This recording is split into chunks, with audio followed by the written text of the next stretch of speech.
Okay, hi Mara, how are you doing? Hi, Scott. How are you? Good. So you just got back from IROS, right? Yes, in Abu Dhabi. So that must have been exciting. And do you see anything interesting there? To be honest, it was a lot of humanoid robots. I saw Unit 3 there. I saw the robots. They had all the robots there, and they have the addition having the wheels to the legged robots, so they work in wheels. And I think the hand, you don't have any hands there. Still, they have Oh, dummy hands. But it was surprising to see a lot of humanoid robotics company there. I never heard about them from South Korea, from Japan, from China. It was a lot, well, and China I won't share expected, this content. but But it oh, was too much. It was too oh much, and yeah, most of them, to be honest, I asked them a question about how do you guys feel about Unit 3 because it's very cheap and it seems most of these companies, startups, some of them established. I never heard about them. There's company in South Korea and is they have something similar to the Spot robot by Boston Dynamics, and for $70,000. And I was astonished because I never heard about them, wow, and they just sell it inside South Korea. So it was surprising. And some of them they think Unitary is doing good job, and no one can compete with the price. And some of them confident they can do something better. But to be honest with you, Unitary with the maybe the most impressive between all the things that, or among all things that I saw there. So, but it was a lot about humanoids. It sure, was too much. Yeah. sure. Well, it's interesting to see that. I had noticed sort of the absence of anything coming out of South Korea and Japan, considering that they're pretty big in the industrial robot space. So I guess it's rather refreshing to know that there is some activity, but it seems like a lot of the activity is just proving that we have a really good bipedal bot, and there, like you say, there's not really that much focus on the hands, kind of the arms. So they're without hands, you can maybe lift a box and do a few things, some simple totes. But there hasn't been the focus on that. But I guess the interesting is you were probably able to get close to the bots. Were you able to touch and yeah, that shows a high level of confidence that they're walking around and they don't mind the fact that people are going to be there. Whereas still, it's not so easy. Here you're hearing about the standards and that they still don't want the humanoid bots to be too close to people, even though you can buy like the unitary bots for both for home use and for academic, and they're running around in the park and no one seems to mind. So of course the big thing for me is that I was at the We Robot event where the Tesla Optimus bot was allowed to walk amongst us. And again, that was the big thing is making sure it was done very securely and there weren't going to be incidents and whether the bot was going to fall over.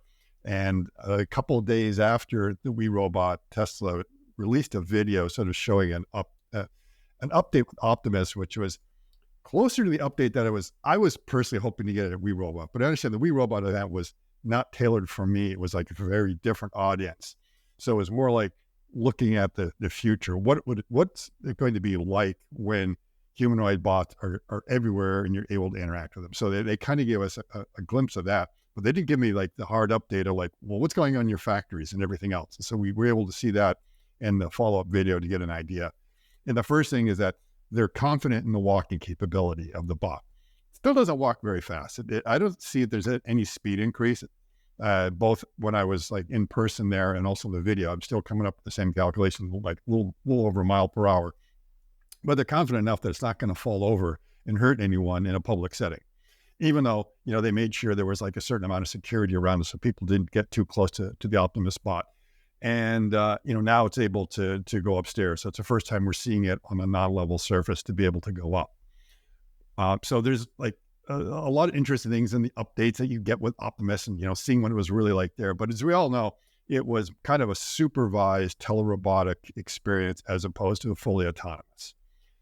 Even though the latest update was showing a lot of fully autonomous things that Optimus is doing. So clearly the walking is a very autonomous thing. You may be giving it a direction. I'd like you to go forward. I'd like you to turn here and there. But the actual taking the steps, that's being done autonomously. That's something you really can't do well telerobotically. So it'd be more or less that you just kind of give that suggestion. The hand movements and everything else, the arm movements, those are the things that can be done telerobotically. And of course, the voice interaction is something that they had there with a human. We know eventually they're going to get the integration of the LLMs to be able to do that. And that'll be really interesting to have that kind of interaction with it. But for a while there, it was like going to a movie. It was like, a certain amount of escapism.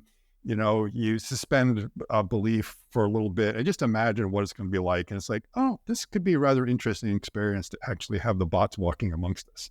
So, but was it the audio? Some of the videos I saw that seemed that like someone talking yeah, remotely. and that was It was that was the teleoperator. So you were definitely talking to the teleoperator. It was not an LLM. It was why do not. you do that? I mean, it's reflect Bellingham. I feel like I think why it would have been a little bit better if they, because a lot of people didn't realize that at first, and it would have been better to be more open ahead of time about that. I agree, because I think like the last statement Elon made was like, oh, just remember, 3 years ago, Optimus was just a guy dancing in a suit.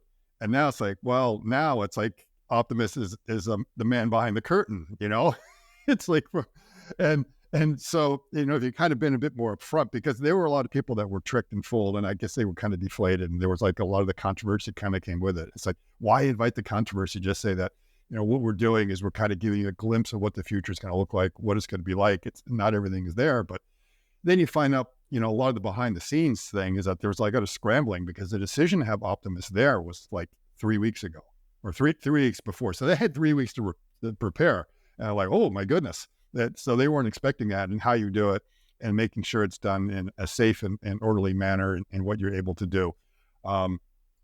So it was interesting to see. I mean, what it's telling me is that the AI is not fully there yet, because we weren't able to do the interaction. We were hoping there'd be like a Grok integration of some sort. You'd be able to talk to it. And we've already seen that from Figure. So we know it can be done, the tools are out there. You can go ahead and put it together. Why they haven't done it yet is maybe that, they're just not ready. They're concentrating other things, but the hardware is coming along and is looking pretty good. So, the motion seemed very smooth. There was like, I couldn't hear any noise or any sound from it. So, that was rather interesting, because a lot of times industrial robots, they make a lot of noise. So, those things start moving around. They sound really loud because, the gearboxes and everything are kind of whiny, but, it wasn't bad. The movement was pretty good. and the hand, you see, the hand wasn't, because they have the demo hand was The demo was this hand something different? Yes, It's good. that's very different, and that's something that, I mean, that could be a big discussion, And I've been spending way more time on that, because in a way we can pick apart everything that we want about Gen 2, and it's like we're not really learning much, because they're going to be doing the Gen 3. So it's at an evolutionary dead end right now, and they're probably going to be making lots of changes. And last year, I mean, there might be the sense of deja vu, because last year they released a video with the Gen 1 robot, doing the yoga poses and stuff like that, and showing it picking up the boxes, and a lot of autonomy there, and error correction and all that. And it was like, wow, it's really coming along really good. It's really good.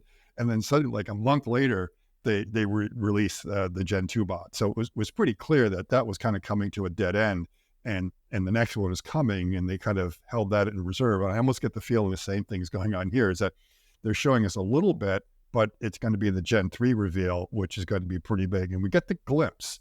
They, it was kind of in a non-public setting, I guess you could say, because it was in the VIP area. So you had to have the VIP pass to get back there. So you could just kind of see it from a distance. A couple people crashed the VIP area and managed to get it a little bit closer, and get some good video footage, which I've been, analyzing as closely as I can.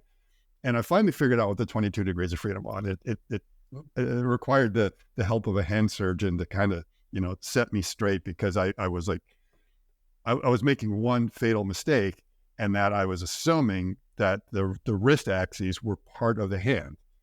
And the reason for that is because they move everything down to the forearm. And so that wrist axis it's clearly integrated into the design. It's not like a separate, we've got the arm out here, we're just mating a hand on there. It's really folded into the design. It's just that they decided not to include it in the degree of freedom count, though in some ways you almost should. So maybe they should call it 24 degrees of freedom. And the reason for that is that they took the original design of the wrist, which is pretty interesting. And from it, they've been able to open up like a tunnel through that wrist axis, which is very nice. So they've kind of been able to make it almost hollow. And as a result of that, you can run a lot of services through it. In this case, it's got to be lots and lots of tendons and potentially any wires or the cables that have to go in there for sensors or something like that. So they've got a lot of room to move through there, which makes the packaging of the harnessing very, very easy to go in there.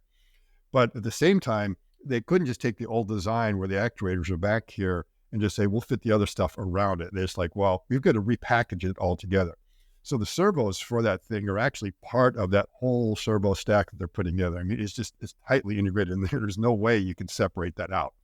So it's very important into the overall design. Now, what is the hand doing? And so learning a little bit from surgeons and what's going on, the degrees of freedom we had. The original assumption was that in the 11th offhand, they got rid of one of the Latin is a strange language. So the phalanges, basically all the bones that make up your fingers, they took the what is called the middle and the distal one, and they basically fused it together. So you don't have what would be that knuckle or that joint anymore. And that joint is officially called the dip joint. Okay, it's like the distal intermediate. It's a big Latin word. Okay, and so that one is gone, and you just had this. And the 22 degree of freedom hand, they put that back in there. So it's like, oh, okay, that's where you're already getting another one. The other thing is that the original hand, you could only do this. You can only do what's called flexion and extension, back and forth. And now you have the capability to be able to do this, which is called abduction, ab and adduction, being able to move that back. And the question is whether you kind of do that in sync, which most people do, or whether you want to have the ability to individually move the different fingers and how you're going to, what's your actuation strategy going to be for that. But short of that, it's like, oh, okay, that means you're adding another degree of freedom there. So each finger actually has 4 degrees of freedom. There's no doubt about that.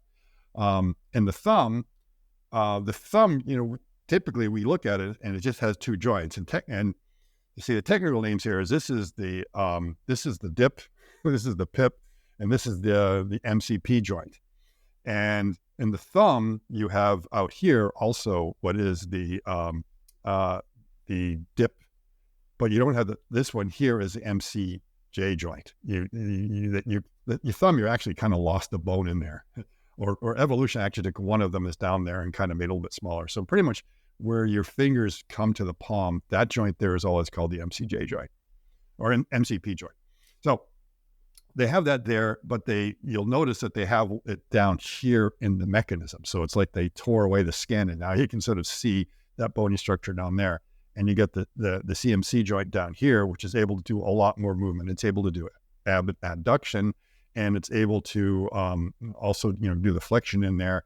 And it's got this other kind of movement. So this is back and forth abduction. It's able to come around and do something called opposition. And opposition is when you're allowed to touch your other fingers by doing something like that.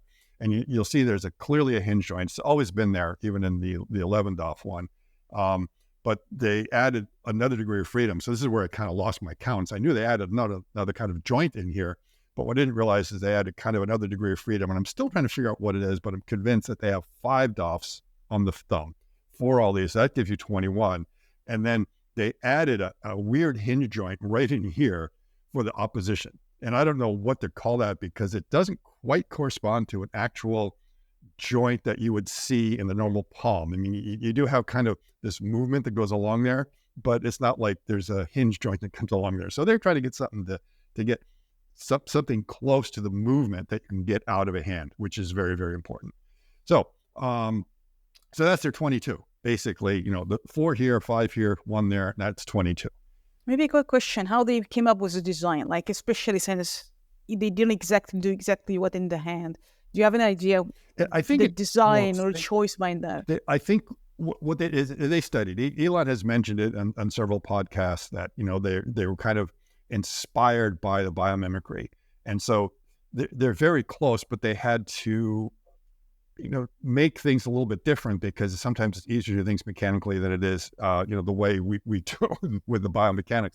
But still, there's a lot of things that they've done to mimic what's going on, and I've got one graphic I'll kind of bring up to see if I can share. I've got kind of a couple here. One that I'm working on is kind of like hot off the press. Okay, And I'll just go through the very simple PowerPoint that I put together just to help give everyone sort of grounding where they are. So we're going to start sharing. Yep. So I got it right there, and I'm going to go ahead and take this particular window here and share that. And so it's a PowerPoint that I've got together. So and we're just going back to like the original design that they had. And so this is the original 11 degree freedom design, where you can see that you have a joint here and a joint there. And there's like metal cables. I actually said metal cables that come down to actuators that are built into the hand. And they have 6 actuators. So they have 4 going in this direction and kind of, I think another one in this direction or maybe 2 in that direction that articulate the thumb. And so that was like the original design that they had. And for that, they had this kind of mechanism for being able to get it to work. And so what you have is you've got kind of a linear drive, or sorry, a rotary drive here, and you have the kind of this rack and pinion right there, which rotates this gear. And I believe that the tendon kind of wrapped around this blue gear. So so that meant it was kind of spooling up on that. And, you know, it's metal stretches, metal fatigues, and you can just imagine over time, you know, going back and forth in that may not be the best. And this also takes up a little bit of space when you kind of look at that thing. So that's the original design. And I think, you know, they improved upon it a little bit. I think we can see it a little bit better exactly what's going on here in the original design. And so one of the problems you have with the tendon-based design versus like something that's solid. So if you look at the wrist axes up here for a second, where you can sort of see them circling around, you have a piston cylinder. And this piston here is a very stiff, you know, rod that works both in compression and in tension. Tendons only work in tension. They're horrible in compression. So if you use a tendon and you pull on a tendon, yes, it will make your finger close, but what makes the finger open back up? You can't push it the other direction. And the analogy I like to use is that, you know, everyone has like a pair of sweatpants with that string tie in there. And you know, if you pull too hard in that string tie, you know, you can pull that thing out. And then you try putting it back in, and it doesn't really work well in the other direction. This string is only good in tension, it's not so good in the other way. So that's the same problem. And so the way to get the fingers to open up is that if you look really closely here, you can see that they have these built-in springs or these torsion springs right at the knuckles. And so when you take the tension off, it will allow it to open up. So that's the way the current Optimus bot works as far as being able to do what's called flexion and extension. So that's the biomechanist way of saying, you know, rotating in a positive direction and then a negative direction for the grasping and ungrasping, be flexion and extension. So gets us to the new hand now.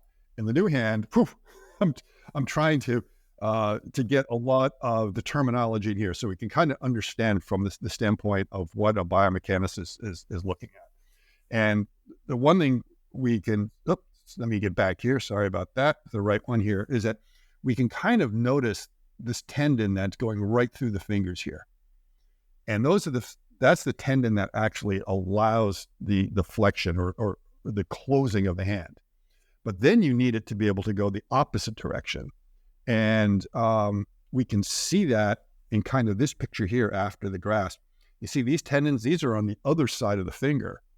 And when you pull on those are the ones that are going to allow the hand to open up. So what that means is rather than putting one tendon in each finger, they put 2 in there to be able to open and close. And do you remember what the definition of a tendon is from biology?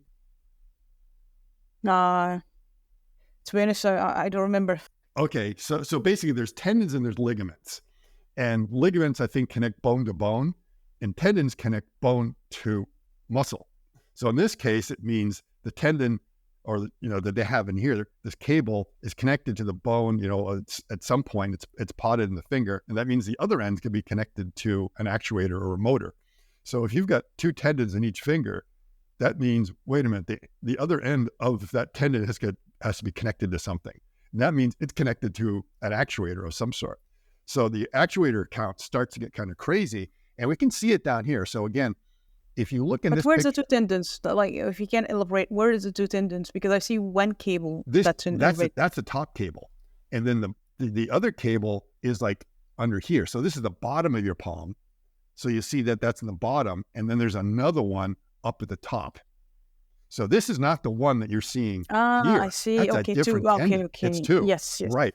Now, if you look way down here, and I think I'll go back to this image here because it's a little bit better. Okay. This here is the wrist mechanism. So these two silver bits here and here are what allows the palm to kind of go up and down in that pitching motion. And you'll see they designed that mechanism here that you have this big void in between those two pivot joints, those 2 points right in there. That's what creates that wonderful carpal tunnel that allows everything to kind of go in there. And you see they're running lots and lots of, I mean, you just lose count of the number of cables going in here, trying to figure out how many is there. People have counted everywhere from 16 to 20. I suspect it's might be a higher number than that. Believe it or not, I think it might be 24 going through there because we cannot quite see them all. Some of them are behind and everything else. That is a rather huge number. And I think I've got a video here that I can bring up that will help a little bit on us being able to see this. And I say I got one other little video I'm trying to find right now. Let me just go ahead and grab that. But I'm a little bit lost because I just made the video trying to find where it is.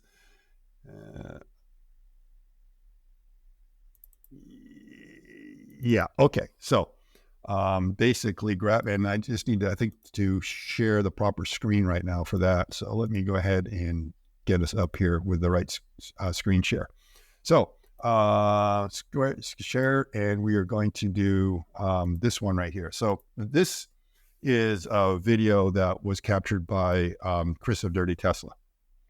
And so this gives us a little bit of an idea what's going on. So, at the very beginning, I'm going to try to pause this and get it to that good scene. I think right about, okay. So that's kind of bent back there. So we get an idea of how everything is getting in to the palm of the hand. And again, so you get this little carpal tunnel and the cable management systems I have in there and little bundles that are going on in there. And if you follow these cables, you're going to see they do come down to these actuators. And there's kind of one actuator that we can follow. Now, you can count quite a bit here. There's like 1, 2, 3, 4, 5, maybe 6. I have a suspicion, and that's just one ring because look, these are the tendons that are coming close to this top ring. These others are going down below, which means there's like another stack of these on top of that. So there could be up to 3 stacks of these things. And it's possible they might have up to 8 actuators in each stack. And we'll be able to see at one point here, I think right at the very beginning, I'm going to play this very slowly here. You'll see the thumb right now is what they call, it's in like an opposition position. So it's basically something has been pulled down. A cable has been pulled down. It's actually this one over here that we're going to see right there. And you're going to see this retract back up because this is not the thing that's going to make it open or go into what they call reposition. It has to relax to allow whichever other servo, and I can't see the servo that's doing that. I can only see the one that's going the other way. You're going to notice that the second, whoop, you see that went up there? And then, I'll bring it back again. I'll kind of try to replay that. You'll be able to see that there's this one that goes up as the thumb opens up. So that's the one that when you pull down on it, so if I actually take it backwards, if I run this a little bit backwards here for us, you'll see that thing is going up and down. And it's probably a little bit jumpy trying to get everything to go here perfectly. But that actuator right there is the one when you're pulling on that, that will allow the thumb to move in opposition. And when you need to relax it to allow it to go the direction. And there's another one that's going to be tugging down. And then we can see there's a lot of them that are in here being able to do these different movements. And I will once again, going back and share that PowerPoint that I had.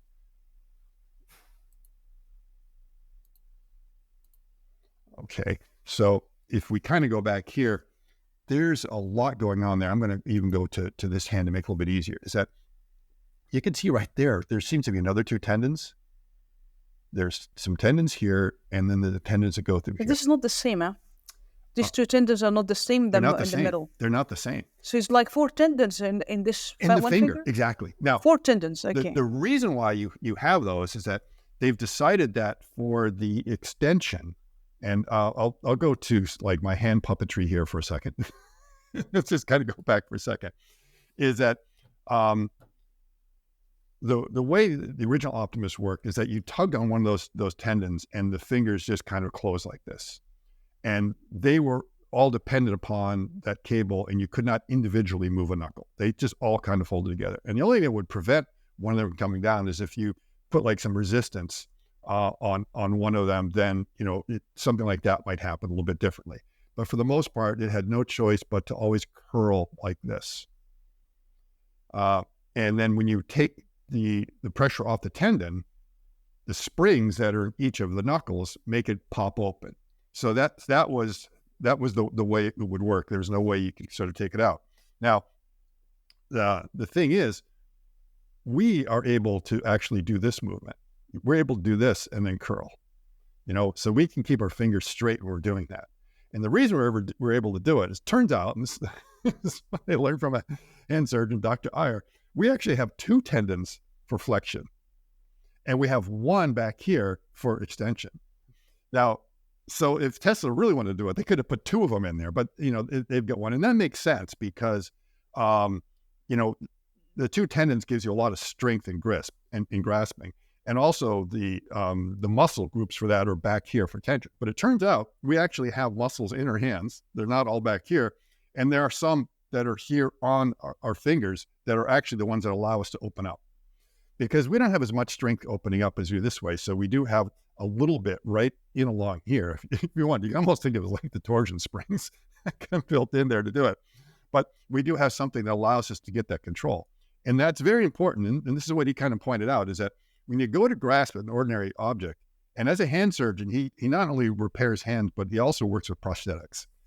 And from the prosthetics, he has an idea of what people find acceptable, what they need, because you can never restore 100% capability back in the hand after an injury. But you're trying to find out, it's like, what is it that people really need? And what's essential function, what's not essential function? And it's pretty clear that to grasp an ordinary object, this doesn't cut it. If you just go down like that, you're going to miss the object sometimes or grasp it wrong. To grab it right, you want to come down straight first and then curl around. So what that meant is the Levendorf hand had 2 problems. One, it wasn't curly enough because it was missing one of the joints. And second, it didn't have control enough to be able to do that, to grasp ordinary objects. So what that means is that if you don't have it, you're going to have a lot of mispicks. You're going to try to grab a bottle, you're going to come down and it's going to slip out of your fingers, but you can't do it. Maybe you have to go in and get a little bit closer. So it turns out it's very practical having that capability. You know, the other thing, of course, it means that the fingers can probably open up a lot faster, and the fingers can also do resistance. Because, you know, sometimes we'll use our opening of our hand to push something away. And if it's just a spring, the spring's going to sit there and do absolutely nothing. You're going to have to push it. So it's like, oh, you get some kind of capability. The other thing is they have this, of course. And the problem with this is I don't think it's easy for you to say, I'm going to make my return be done by a spring. I'm going to put a spring in there that will return. Return to where? Because here it's very clear that's your upper limit. That's a good 0 reference point. But like the middle, that's your 0 reference point. You want to go positive this way, negative that way. So you're gonna have springs like push them way over. It's like loading it with a spring just doesn't seem to make sense. So you need to have a mechanism that does it. And the thing is, again, with tendons, the problem is you pull on this side and I can get abduction, and then I release it, and the finger doesn't want to go back. So I need to have something over on this side to pull it back. So what we're seeing in the fingers, and that those 2 little tendons you saw there are basically the ones that are pulling one way or another. And again, think about it like horses' reins. I mean, it's like with a horse, if you want to turn the horse's head left or right, only one of those sides works, and the other, you can't push it, you know? Go ahead and the horse is not going to notice that you really did that. It's like, you got to pull on the other side. So that's what's kind of going on there. And that means it's like, wow, 1 finger, 4. Okay, multiply that by 4 fingers. Just the fingers alone, that's 16 actuators. Just for that. Now we get to the thumb, and the thumb is a little bit more complicated because it has an extra degree of freedom. So for the flexion extension, you need 1. And then you're going to need also like an abduction. So that's another 2. And then they've got something for the opposition and reposition. That's another. So that means 6 right there in the thumb. So we got 16 plus that here. We're at 22. And we haven't got to this funky little thing here that's on the finger. So that would be the same thing as in order to open and close out. Now, we haven't actually seen that joint move, but it's there. It's pretty clear there's a joint there. And that, I'm not sure what to call that joint, but it's like an opposition joint. And opposition really talks about when you're able to take your fingers and put them together. And usually when you get your pinky to come together, you've got a little fold there that allows you to kind of come around. And what's happening is that you've got a hidden bone right in here, which is one of the metacarpals that comes down here. It's basically articulating down there. And so that's really how it works. It's not like you've got a hinge here, even though it kind of looks like that. But it sort of approximates the movement a little bit better. So that means, 22 degrees of freedom, but they must have 24 actuators. And I think they're doing it with 3 rings in the stack. And, that means 8 in each. So if they've got 24, they have to have 8 in there. And that doesn't include the fact that they have these 2 really bigger servos here for the wrist itself. And then remember, the whole wrist does something like this. So if you were to think about it from the elbow on down, they have 27 actuators, And the rotation, it means from the pinky to the stump, if I have to rotation like that. Oh yeah. Just The whole mechanism. And you can sort of see that when you're looking at it, that everything kind of rotates. And that's because there's just that one big actuator after the elbow that rotates, kind of like the way our arm works. Except our arm does it through this kind of twisting motion where you've got the 2 bones that kind of twist around each other to give you the impression of it moving around here. But you kind of notice your skin and everything slowly deforms. Whereas here, it's just like a motor. This remains rigid and the whole thing just rotates around from here on up. And that makes sense as a way, because it would really complicate things if you had the rotation right up here. They've already got this and this and get the cables. But if you then try to figure out how to put the motor in there, so the easiest thing is just make that whole thing go. Now, just a couple of questions here. Do you think, because the spring has limitation, do you think like the tendons quite bulky? Do you think there's any way to do it instead of using tendons? The first question here. In some ways, tendons are the easiest way to do things remotely. So you want to get all those movements, and you can't figure out how am I going to jam all my actuators in here. And nature figured that out. So, well, we can't. We put them all back here. And for those actions that you need a lot of power, well, we'll put bigger, bulkier muscles in there. And the ones where you don't need a whole lot, we can have some localized muscles to be able to do it. But in their case, like everything is down here. And I assume all the actuators are the same. It could be wrong that it may be that they have slightly bigger one, more powerful ones and others, but you need a certain range of travel. And the range of travel could also be a little bit different. I'm not sure that the range of travel that they need for the ab and adduction is the same as what you need for flexion and extension.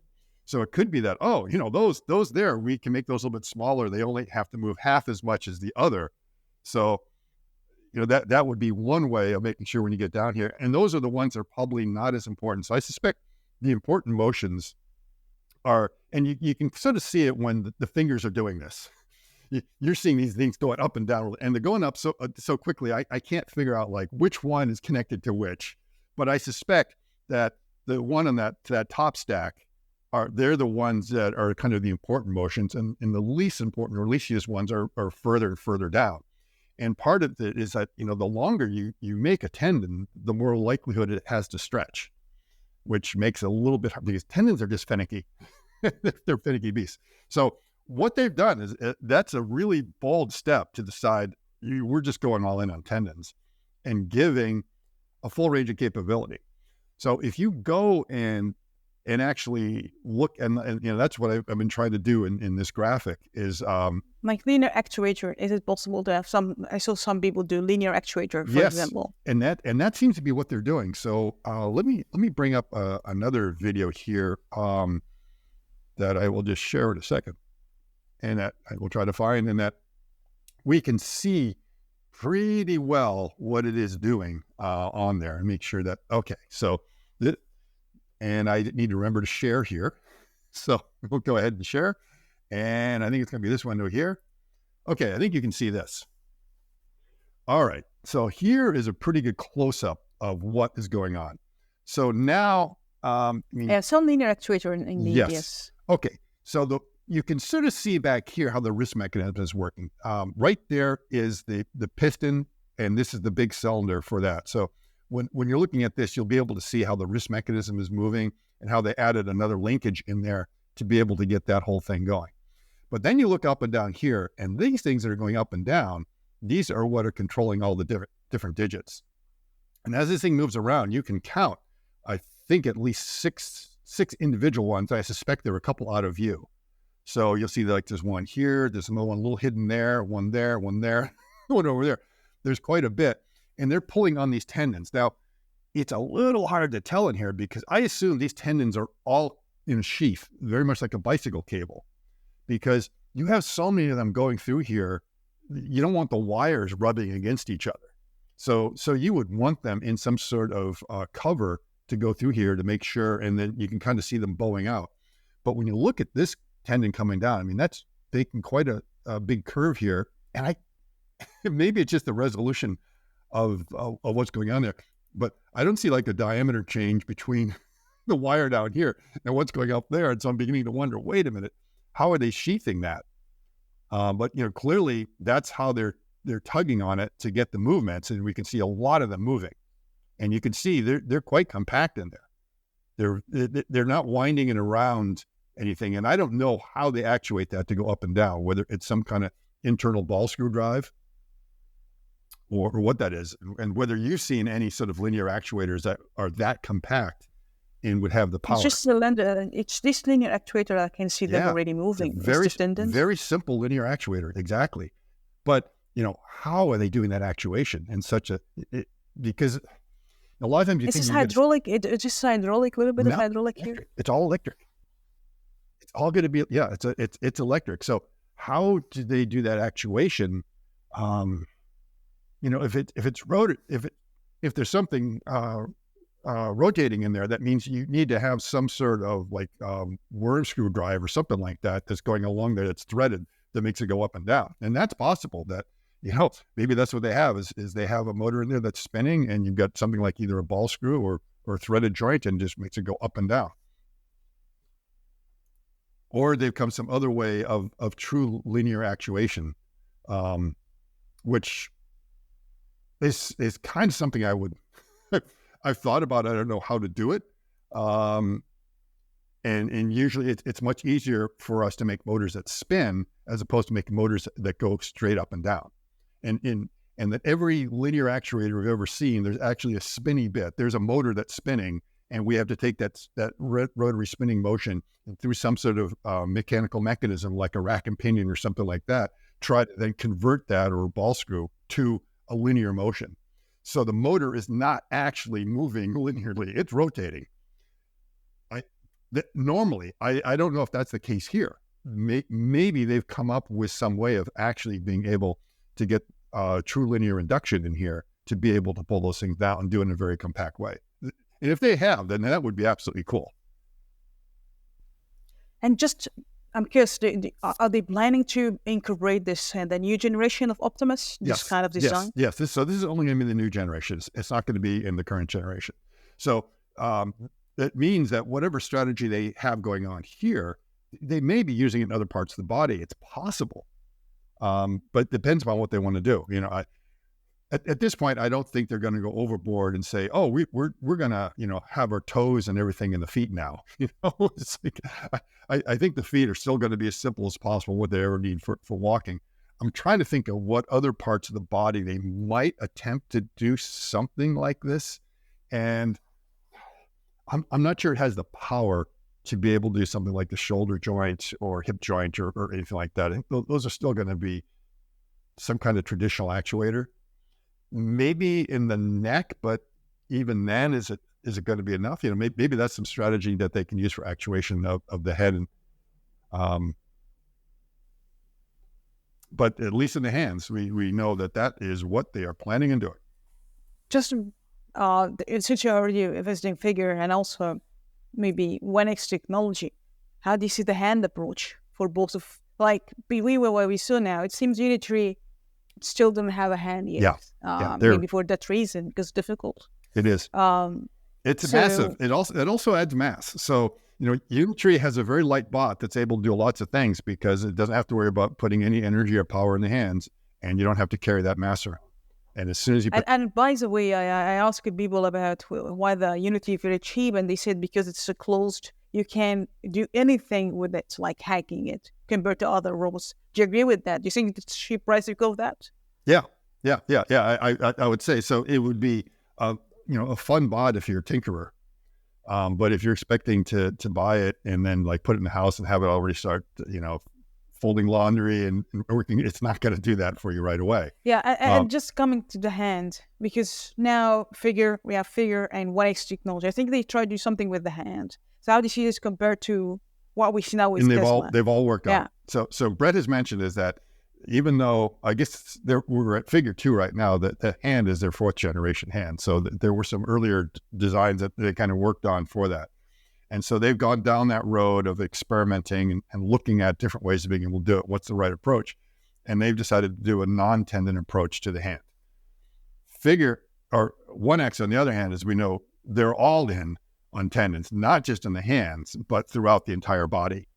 And Tesla seems like, most of the others I would say are sort of in that the hands have to have tendons, and Figure is the only one that's like, we've come up with a solution that does not require that. What do you use?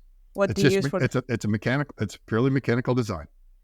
And I can't say more than that. It's just that they don't use tendons to make the fingers to actuate. They do not have tendons in there. Which is better, by the way? Which is better from your point of view?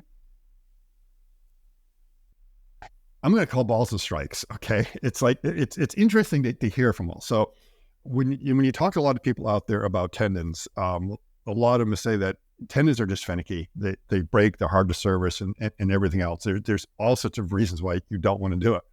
Yet despite that, there are people that are going that route and want to do that because they see a lot of advantages. And like with any technology, a lot of times just a certain amount of perseverance and maybe you finally get over it. So one of the problems with tendons it's partly a materials problem. So that tendons will stretch, so if you use metal, you want something that's strong, but the problem was that metal fatigues, it stretches, you have thermal expansion. So it's really hard to calibrate. And anyone that's ever had to change the cables on their bicycle knows just how hard it is to like kind of replace them and get them in there. So there's a lot of problems with that. And then there's the other things that when you run it through, you have to have different raceways or pulleys that it's kind of going over, make sure it doesn't jump out the pulleys. And depending on the material you have, it may or may not behave really well when it gets wrapped up. So what kind of radius you have. So the one thing you'll notice that was going on in the Tesla design with everything coming through, it kind of formed an X going through the carpal tunnel, and that makes sense. So what that means is that the tendons for the pinky, when they're coming on through here, they're actually over on this side of the wrist. They do a cross this way, and the same thing with the thumb is they're more or less over there. And that makes sense because if they're down here, that means it's a really sharp turn that you have to make to kind of come around there. And by crossing it, you kind of limit how much these things have to turn because you don't want them to kink or get folded up or anything like that. So that's one of the things you want to avoid. If you decide to use a spooling, which is what a lot of people have done with tendons, almost all of them is that, they just can't figure out how to get that linear drive that's going to get them in torque. You've got to run it on a spool. And as soon as you do that, it's like, well, now that tendon's going to fatigue. It's going to wear out over time because it just doesn't like that back and forth, especially if you use something that's metal. It's just, and then of course, the other thing is that every time you're wrapping that piece of metal around there, even though it's like twisted thread, wire, whatever it is, technically you're bending the metal, right? And not only is the bending cause fatigue, it also requires energy and strength, right? So that means it's gobbling up a lot of your power to just do this flexing back and forth, back and forth, back and forth. That's of no value. If you're able to just pull on it, that's great. Then all you're doing is you're putting tension on that, and it can handle it, and you're not doing anything else. So the real key has always been, how do you actuate the tendons and come up with a good compact actuator? And everyone in the end, the original Tesla one is like, they couldn't figure out either. And you saw there was that big blue gear, and that was the thing that they would wind it up on and go back and forth. So how 1X is doing it, I'm not sure, because they blurred out that whole wrist, so we can't see it. We know there's tendons in there. We know they're doing it. I don't know if they're pulling it up and down, but we know in the arm they are using capsins and everything else. Now there's some clever things that they're able to do, because some people kind of wonder, it's like, well, with the tendons opening and closing, can't you just have the tendon wrap around somewhere and like pull on one side and release the other with one actuator, one motor? And it's like, I can't quite figure out how you would be able to do that by having a single actuator that has something that goes up and down at the same time. You can do that with a pulley, right?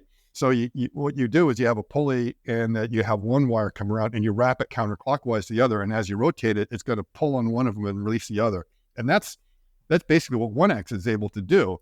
So they have their tendon drive for the elbow, and they don't need to have two actuators.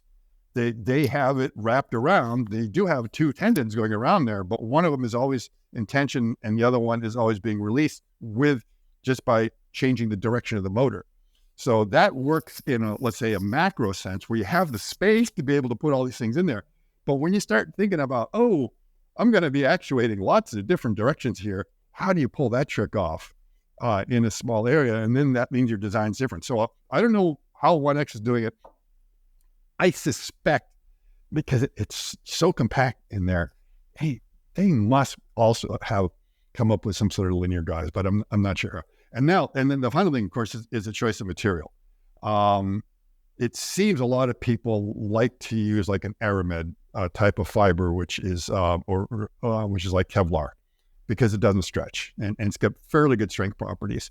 And then there's some others, I think. For the cable. For the cable, Dyneema and Vectrin seems to be one that comes up a lot, because it also it doesn't stretch. But Tesla doesn't need that. In the video, they didn't need that.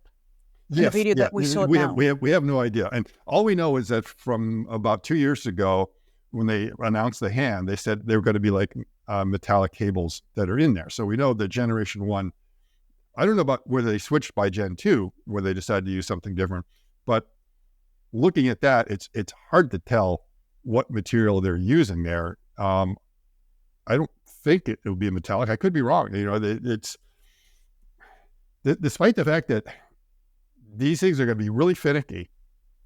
There's going to be a lot of stretching and everything else. And I don't know what they're measuring, because the motor's going up and down. Now, there are encoders in there to tell exactly where it is, so you know how much travel it's had, or whether it's purely done visually. It just like looks at the hand and just moves. It's like, that's the gesture I want. Now stop moving all your motors. It could be that kind of approach. And then you have to have a really good net going through understanding the relationship, because the other thing with cables is that what you would call like a lot of crosstalk that's going on there, that I could have everything on my fingers exactly where I want. Now I move my wrist, and the action of moving my wrist, and we already saw that, is like the cables just start bowing and doing everything. So suddenly now you're changing the tension at every one of your tendons. And that means, something's going to happen. You move your wrist back and suddenly your fingers open up, something like that, which means you have to counter that motion. You have to be aware that as you move your wrist around, that these kind of coupling effects that are going on is then going to result in you having to compensate for it. That's not something easy to do in, what we call software 1.0, writing heuristic code. I don't want to be the guy doing that. And you can simulate and model this all day long, and it's not going to be the same thing in reality. So you need lots and lots of training data. When this hand will be incorporated in the Optimus? They're talking about end of December. So that's when the first reveal of the Gen 3 bot. So they've been working on this for a while. We first heard about this, and it's evolved quite a bit, because based on the initial things we learned about it and what we're seeing now, it's very different. So the question is how well, let's say, Elon understood one of the questions that I had someone ask him. Is at the shareholder meeting, there were 15 lucky people who got a tour with Elon in France. And I met a couple of them, and they said, what questions should we ask him? And I said, will the 22-degree front hand be able to do this? And they asked him that, and he said no. And he talked about it, said it'll be able to play the piano, but he told them privately that no, they can't do this, because there's no, it's not a useful thing. So from that, I thought, oh, okay, well, everything's going to be linked together to a single actuator, right? Which makes sense because you don't want your actuator count to get ridiculous. I mean, come on.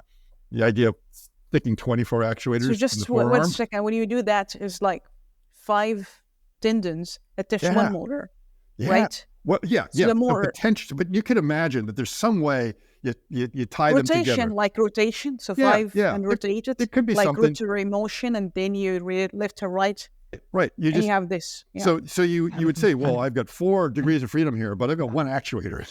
You know, they're all coupled.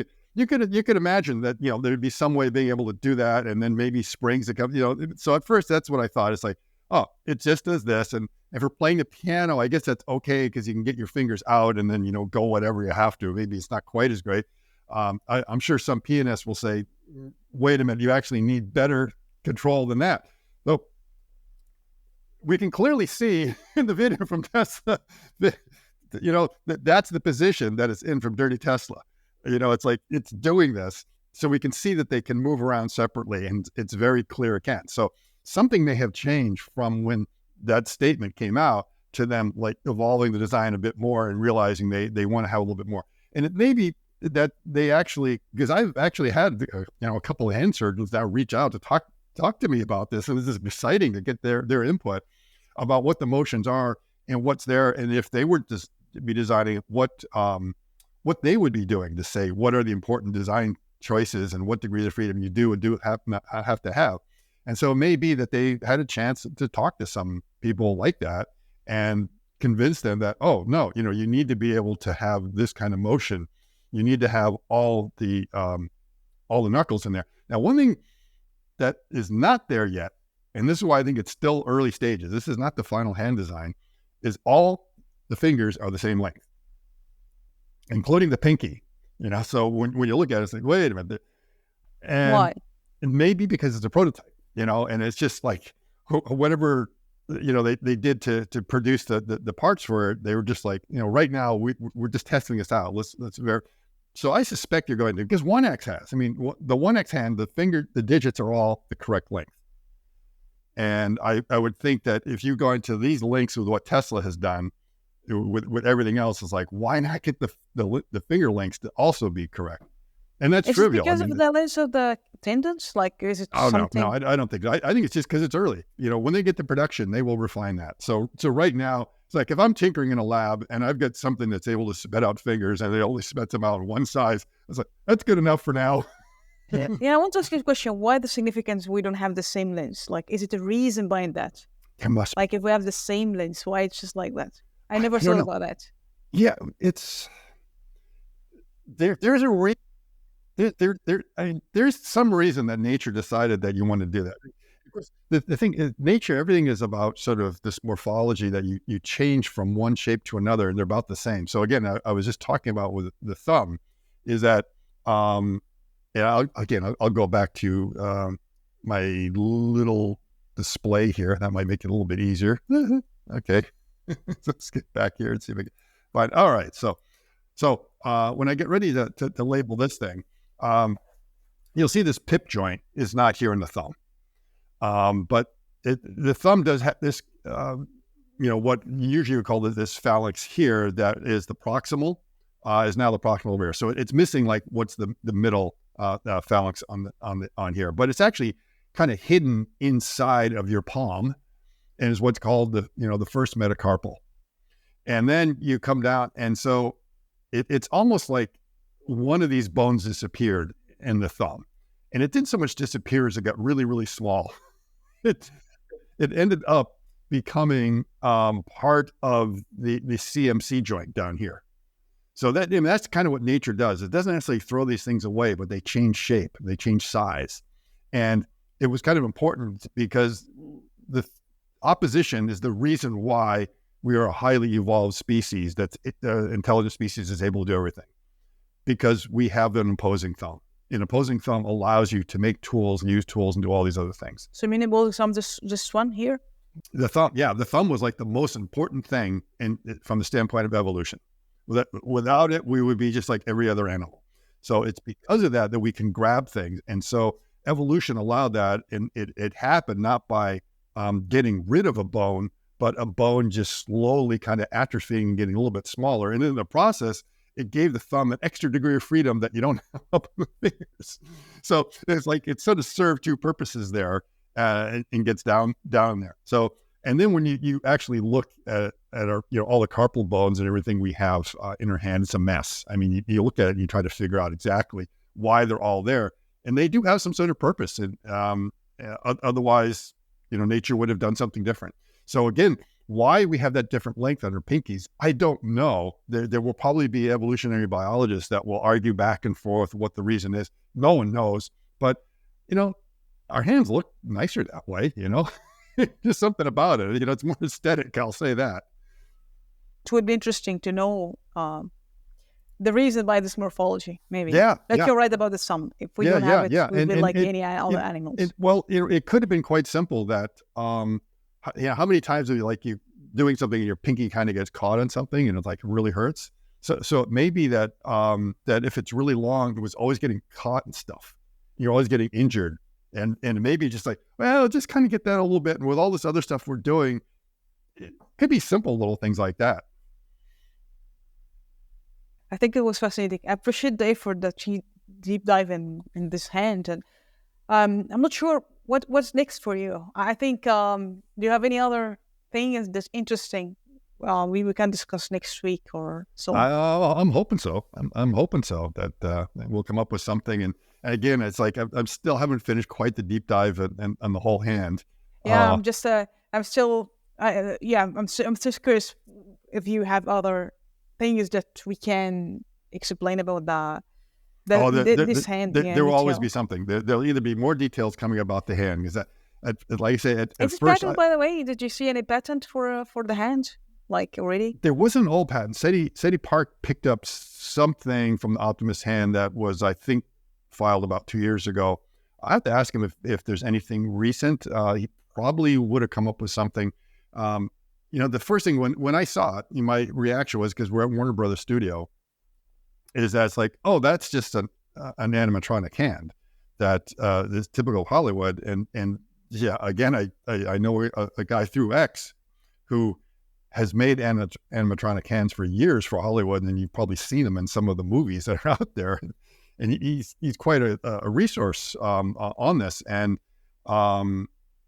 she says, yeah, I think it's similar to like a Bowden design and some others. So there's a lot of similarities there, but it's making compact, because usually what ends up happening with the Hollywood hands is that they get everything working, and what you're not seeing is the servos, which is literally this big box off somewhere else. It's hidden behind a curtain, and you're not there. So you talk about the man behind the curtain, that's there, because trying to figure out how to get all the things small is something else. So for the purposes of usually what you need for theatrical, you don't have to worry about it. The puppet strings can go wherever you want. Just make sure nobody notices that.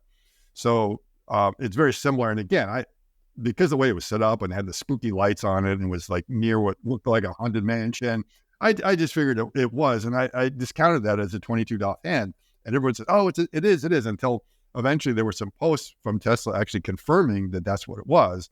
And then the other thing I could see is that the wrist mechanism that was in there. I mean, that was very clear. What that was is that you had something there that resembled the original. It's not quite the same. And I'm trying to think, did I show that yet to you, exactly how that mechanism works? Okay, so I can bring this up. Is a bonus thing here. Just I tried to play around with how to display or show exactly what that is, and it'll just take a minute for me to launch everything, because I'm not prepared as usual. And so the original wrist mechanism they had, as we saw, is kind of bulky, sitting out there and moving back and forth. And when you look at it, you'll notice that those actuators, those big black actuators, they are actually moving around a lot with the wrist, because that's just a nature of the geometry on how the solutions work. So basically the cylinder always kind of has to point towards wherever the lever arm has decided to move. And that will become clear in a second once I get everything on up here to be able to show you what I've got. And I should have it here in a second.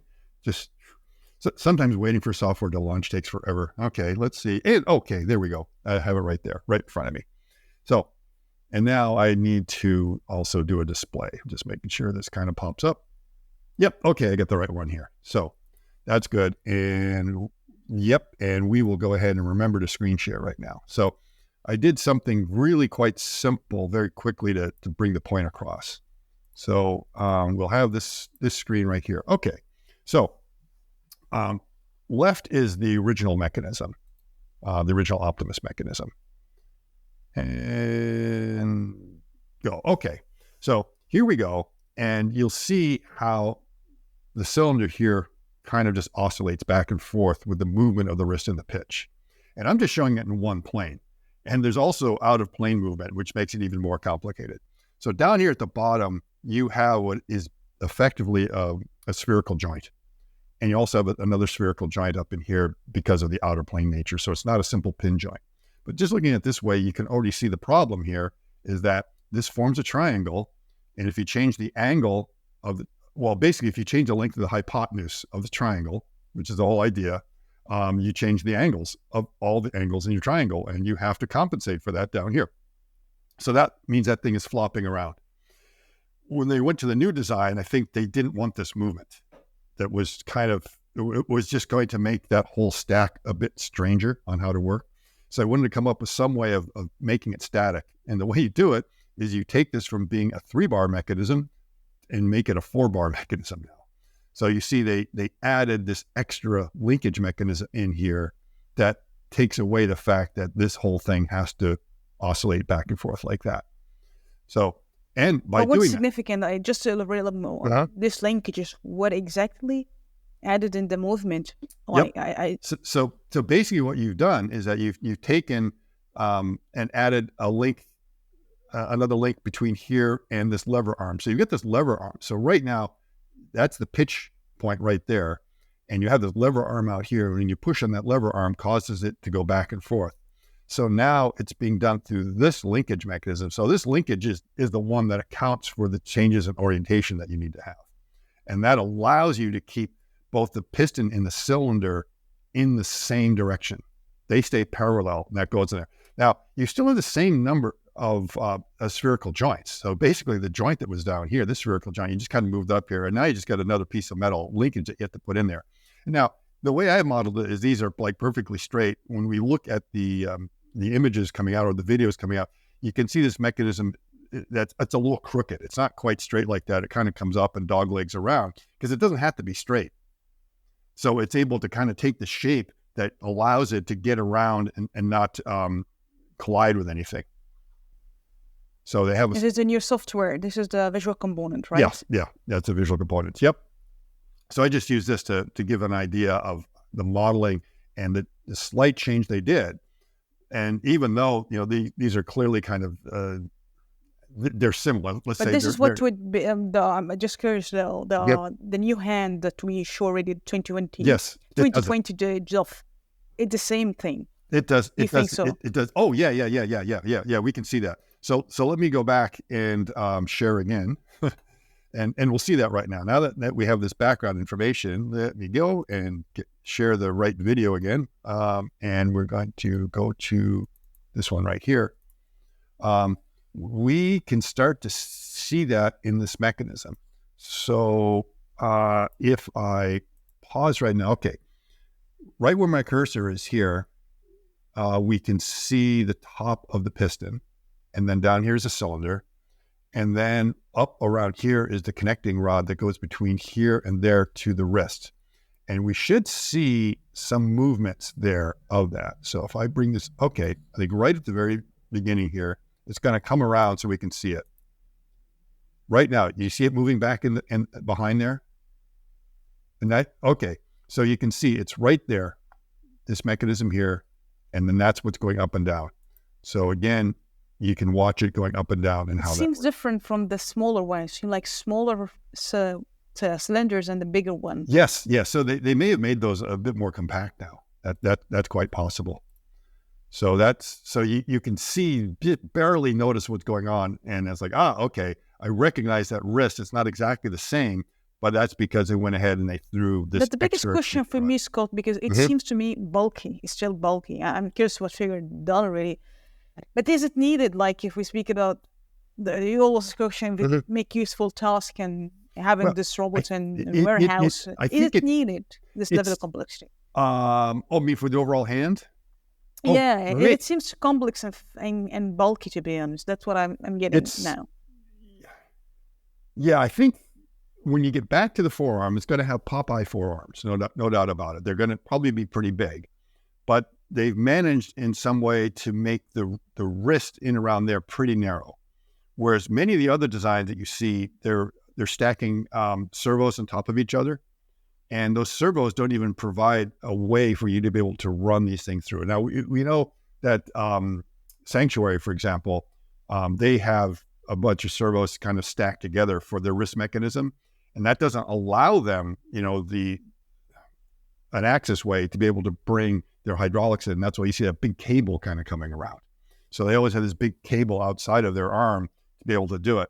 Many others is the same kind of problem. So as far as a wrist solution, that's not too bad because they brought it back, and I think it'll be less bulky than what they have now.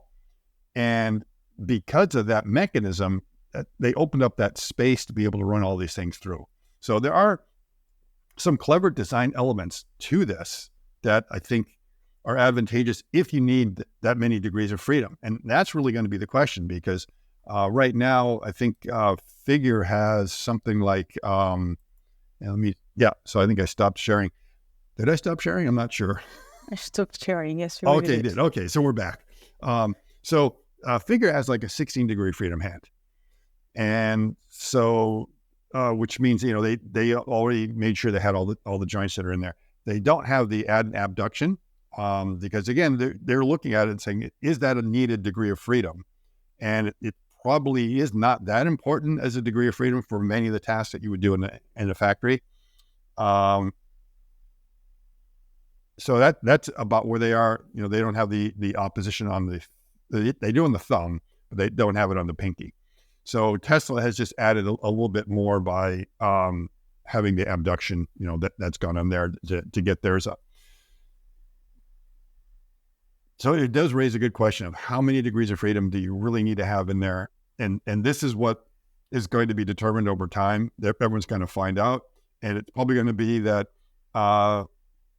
there's going to be multiple solutions that will be appropriate for what they have. And now, I don't know if it's going to be as easy as like you just pop on the appropriate hand, because when you do that, that also complicates a lot of things. A lot of it's just like, well, you either order it with this hand or with that hand, and it's not something you just change. And I know Agility has done that with Digit. They have basically two hands. They have like, absolutely no gripper, or basically the paddle hand. So I should say is that they don't have a hand, but they do have like a fully functioning wrist, which is kind of a halfway clever design. Is that, well, we won't give you fingers, but we will give you a fully functioning palm that you can reorient and do all this business with. And in many cases, for lifting totes and stuff like that, that's more than enough. So they're able to go ahead and apply the forces that you need for being able to move boxes around and everything else. There are a few situations where they realized that they do need a gripper, and they came up with basically two opposing fingers. So it's like a 4-finger gripper. Think of it as like 2 thumbs on one side, 2 fingers on the other to go around with that, because that was like a much simpler design and may work in a lot of those situations. It could be that for most manufacturing, because again, I always look at manufacturing as they're dirty, tough jobs in many cases, and that you need to be wearing gloves. The second you start having to wear gloves, and I'm not just talking about like surgeon's gloves or something like the latex gloves just to keep your hands clean, really talking about gloves that are protecting you. As soon as you do that, you lose a little bit of dexterity and a little bit of mobility in your hands right away. So it's almost like, well, those jobs, then you don't need the fine motor control. So maybe you don't need the full 22 DOF hand to be able to do it. Maybe a 16 DOF is going to be good enough. But as we think about coming into the household and we want to be working in the kitchen and, working with different appliances and, I don't know, folding t-shirts, I don't know if you need that much dexterity for holding a t-shirt, but this could be that there are these standard tasks you begin to say, oh, we need this. And in that case, you then say, that's a different kind of bot that you want to have it. But I can't make the case that you need all 22 degrees of freedom in a manufacturing environment. I'm pretty sure you don't need that many, but they just decided to go down that route, and it may be. I think show off a little bit. It could be a little bit of showing off. Could be, again, the argument was always, do we need 5 fingers? Can we get by with 4? I don't think so. Again, do we need all 3 knuckles? So Tesla already went that route. That they simplified it. They came up with probably the simplest hand possible, and everyone else kind of followed them because they had like the same logic. It's like, yeah, we don't need all the joints and the figures. Figure didn't. Figure right from the beginning, I said, we need all 3 of them. We're pretty sure we need all 3 of those things. So now you see Tesla is kind of putting in, and everyone else realizing, well, you probably need that. The question is, again, do you need the abduction? I don't know. Do you need that opposition? What the abduction would be needed for? Like, what exactly like a useful task would be needed? Like, if we do that. That's it. That's it. Playing the piano. I think in some cases they're saying grabbing some things, sometimes it's a little bit better to be able to get your fingers out. There may be some tools that when you want to grab a drill or something like that your trigger finger has to kind of move up. So it may be that they're finding out that actually using a lot of tools on the shop floor without that kind of dexterity, it doesn't work right. So it may have been from that experience, because remember, this has always been argued as one of Tesla's moats is that they are their own best user. They're eating their own dog food. And so they're probably getting immediate feedback to saying that, oh, it can't operate this thing, it can't operate that thing. And everyone's like scratching their head and go, really? We didn't understand that. And then it's like, yeah, it turns out that maybe you need that extra degree of freedom in there just to be able to do what we thought would be really straightforward things. So I'm sure they're getting the feedback. It's not in their nature to put in features that are needed. They're minimalist throughout. That is their whole thing. And so if they put them in there, they had like strong reasons for it. And again, what this fancy, why are you doing that with the fingers? Wasn't this good enough? That's what you always had. It seems like you should be able to grab a bottle like that. And then, you find out from someone who is building prosthetics for people and stuff like that. And it's like, no, you need to be able to do that because that is their feedback and their experience. And they're probably learning the same thing. Awesome. Again, it was great talking to you today. And hopefully next week you have some new update for us. Oh, yeah. Yeah. Hopefully. Yeah, I'm sure you always have something to share with us. Yeah. So yep. And people appreciate everything you do and learning from you. It's all sculpture. Yeah, now. Thank you. Well, I enjoy the opportunity to come on. And again, we're promising the audience that you get something to talk about yourself about soft robotics, which I'd like to learn a little bit more. Yeah, actually, I want to talk about the compliant. Maybe I can share you some videos about compliant actuators. Maybe we can think about it. Why this humanoid robot you don't have compliant hands, like something similar to like the elephant truck horses kind of thing, instead of using the hand. I'm not sure. I'm just thinking this possibility. We can discuss this.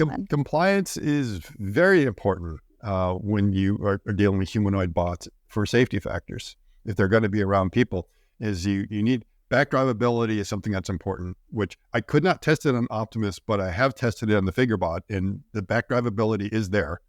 The other with the compliance is that they just have some built-in kind of springiness. So in some cases they say, well, the advantage of a tendon drive is there's a certain amount of built-in compliance there already. It's like, oh, okay, that's the one advantage of the tendon, but that's also the downside is that compliance makes it really hard to control the thing because you don't know what it's doing. But again, if you've got good sensors, it may just come down to that you just sort of, if you see you're getting the configuration that you want out of the hand, that's all you care about. And you just keep on moving it until you get the desired result, or back off until you get the desired result, as opposed to expecting, oh, I need to put this input to get that output. That's not the way it's going to work. And again, people say, first principles, right here, proof, tendons work. Why don't we do that? Amazing. I think I'm waiting for next week for more discussion. But now we will end it. Anything you want to say? Yeah. No. I want to hear more about the IROS. I guess it's sort of funny. I will share the contact. You go to a robotic show. I will send you the company names because it's with a lot of company. I had a lot of cards, so I will send you a copy because I want you to see the names. I think I first time to know about them, so I'll send you a copy of these names. But think about it. It's like 2 years ago, you would have thought it would be silly. It's like, oh, I went to this robotic show and I was so bored with all the humanoid bots that were there. It's like, wow, that we've come a long ways. That you get to that point that you can't keep track of them, and it's like, yet another one. Yeah.